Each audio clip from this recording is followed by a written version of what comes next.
შეიძლება რომ ერთხელ მაინც გრძნობდი რომ შენ ქვეყანას უყვარხარ. გავხარ თუ არა გეგა კობახიძეს. და 20 წუთი იყო რაღაცა ეს საშინელი სიჩუმე. ადამიანების მოსყიდვა პირველ რიგში არის ძალაუფლებაში მოსული ადამიანის დიდი ინტერესი. მომივიდა უკვე ინფორმაცია რომ რაღაც გარკვეულ ფირმებში დაბლოკილი ვარ. ღელავ თუ არა ამ დაკარგულ დროზე? არა.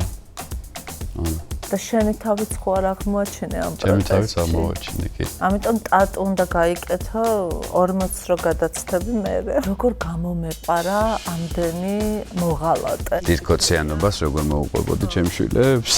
ანდროს დაჭერას ძალიან დიდი გავლენა აქვს, რა თქმა უნდა. ორი ცხოვრება არის, რაც ადრე გქონდა და რაც ახლა არის. ყველაზე მეტად მენატრება დროის გატარება სინანულის გარეშე.